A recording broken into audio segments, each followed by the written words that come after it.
Now let's try to see the next set of numbers in the number system, rational numbers. What are rational numbers? Now that we have passed through the phase of integers and the natural numbers and the whole numbers, let's try to enter into the concept of rational numbers. But before we discuss its brief introduction, let me just make it very clear that the set of all NWZ form a different branch in the number system.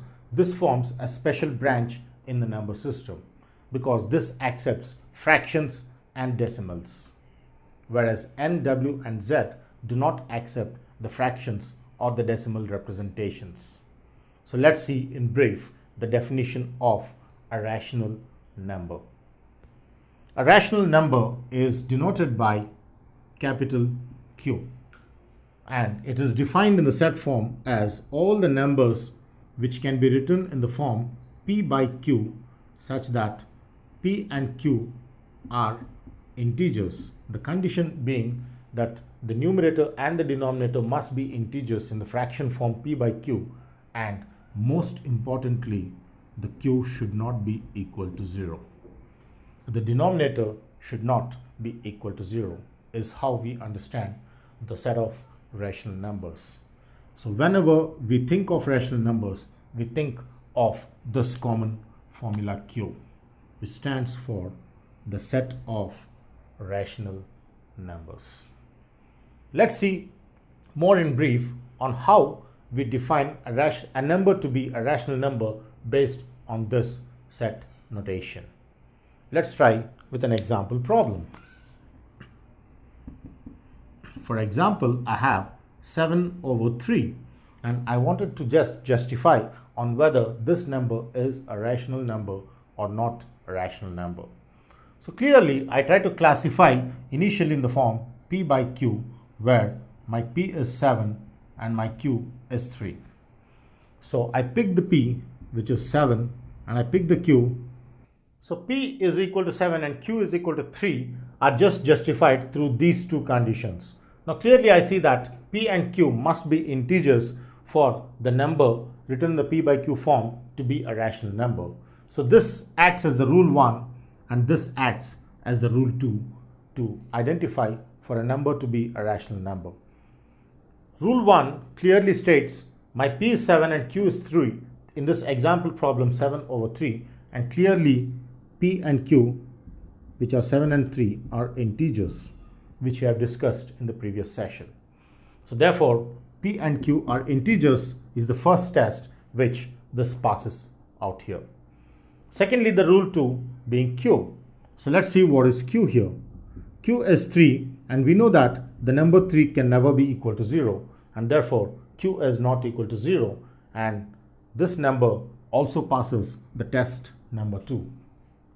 So with the passing of the two tests, this and this, I can proudly say that 7/3 is a rational number, belongs to Q because it passes through test 1 and test 2.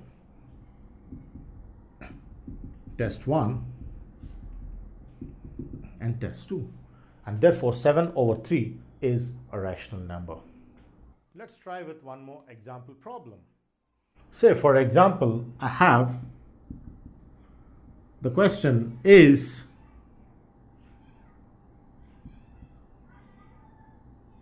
(4/√3) a rational number?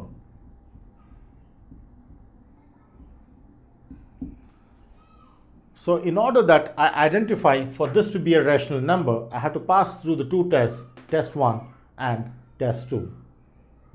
So coming to the number, let me pick the number which is 4/√3 and identify each of P and Q from the given number. So clearly I see my P is 4 and Q is √3. So here my P is 4 and Q is √3. Now let's try to go through the test number 1. The test number 1 where I have to see that both are integers. Now as clearly I see P is equal to 4 is an integer because its denominator is 1, but I see that Q is equal to √3 cannot be a numeral which can be expressed in the denominator with 1. This being a root which cannot be further simplified clearly says that this cannot be an integer. Therefore, here P belongs to Z, but Q does not belong to Z. And therefore, it fails with test number 1. Indirectly saying that this number cannot be a rational number because this fails through test 1. P and Q being integers.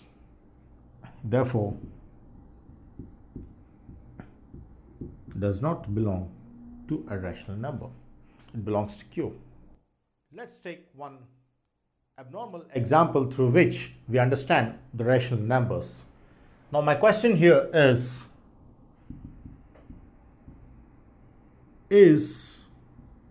5 by 0 a rational number?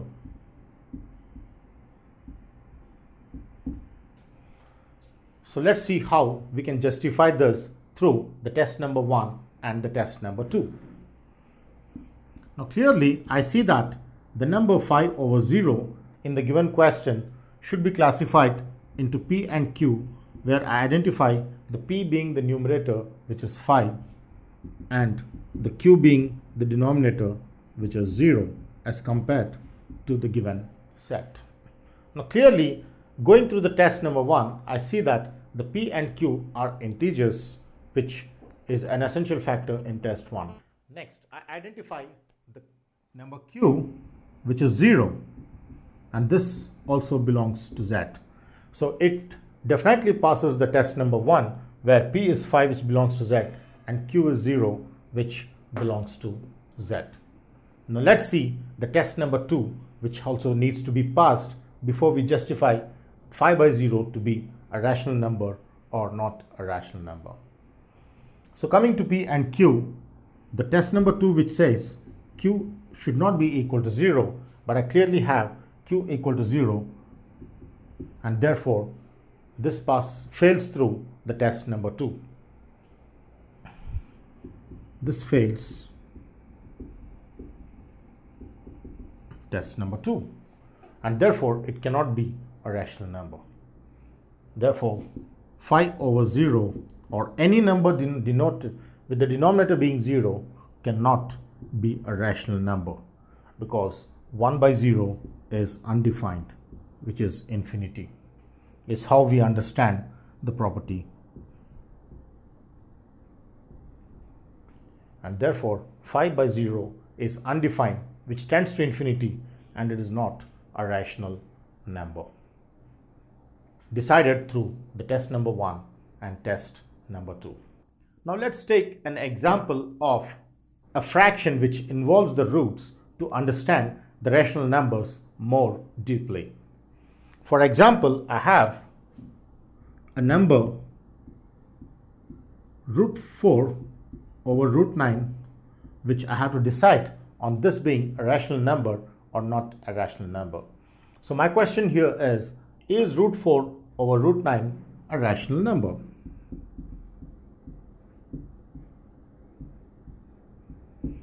So let's justify this given problem through the test number 1 and the test number 2 before we decide for the number being a rational number. Now the given question is root 4 over root 9, which can be further simplified. As we have discussed even in the previous sessions, a number needs to be completely simplified before we justify for that number being a rational number or a natural number or a whole number or an integer or any other number in the branch of mathematics. So let's try to simplify this further, where root 4 clearly can be written as 2, because 2 square is 4 and root 9 is 3, 3 square being 9. So the simplified form of root 4 over root 9 is 2 over 3, which now cannot be simplified further. So therefore I put this number 2 over 3 indirectly to both the tests, test number 1 and test number 2. Therefore here I get my P as 2 and my Q as 3, where in order to make the test number 1, I clearly see that P is equal to 2 is an integer and Q is equal to 3 is an integer, Therefore, both P and Q pass the test number 1. Now let's try to see the test number 2. Clearly, the test number 2 is about picking Q, where I got my value of Q, which is 3, and more further, 3 is a non-zero number. Therefore, this can never be equal to 0. And therefore, equally, Q equal to 3, which is not equal to 0, also is the pass of the test number 2 by the number root 4 over root 9. So this number, when simplified to 2 over 3, passes the test number 1 and also passes the test number 2, which makes us understand clearly that because of the two tests being passed, this number root 4 over root 9 is a rational number, and its simplified form being 2 over 3. So any number expressed in root or a non-root or a decimal or a non-decimal is justified through its most simplified form. The most simplified form here being 2 over 3, which is a rational number. Next, let's take an example of a decimal number and justify on whether the given number is a rational number or not a rational number. For example, I have is 4.956, which is a number which is expressed in decimal form up to 3 decimal places, and I want to justify this for a rational number.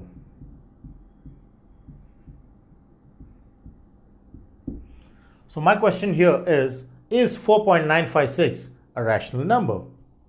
Let's try to see based on the two tests applied for this basic definition. The given question is 4.956, and let's see if this can be expressed in the form P by Q, satisfying these two properties. Now when I take the most simplified form, I clearly understand that any decimal to be tested for a rational number should be expressed in the non-decimal form or should be converted into the non-decimal form.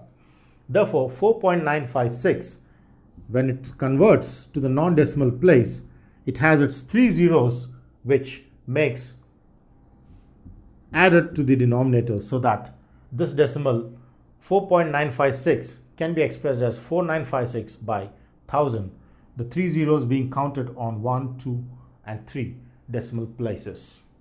Therefore, this, which can be expressed as 4956 by 1000, is the indirect simplified form of the given decimal 4.956. Now let's see if this passes through the two tests for a rational number. This is P, this is Q, and I have my P as 4956 and I have my Q, which is 1000 on the denominator. Test number 1, P and Q must be integers. Clearly 4956 is an integer and 1000 is an integer. So I have my P and Q, which are integers. Therefore, the test number 1 is a pass. Next, coming to the test number 2, I have my Q, which is 1000 and which is not equal to 0, because 1000 can never be equal to 0, and therefore this also is a test number 2, which is a pass. Therefore, this number satisfies test 1 and test 2, thus this number being a rational number. Therefore, 4.956, which is the indirect representation of 4956 by 1000, must be a rational number. Q is how we understand the concept of rational number, understood through the two tests applied for the given problem. Now that we have understood about the rational numbers, let's try to see the relation of the set of rational numbers Q with natural numbers, whole numbers and integers. The relation says we have our natural numbers 1, 2, 3, 4, etc., and whole numbers, which is 0, 1, 2, 3, etc., and my set of integers, which is negative on this, and my rational numbers, which is all in the form p by q, such that pq belong to z and q not equal to 0. So clearly I understand that every natural number is a rational number, because if I take a number 7, which is a natural number, I can equally write this 7 as 7 over 1, which passes through the two tests.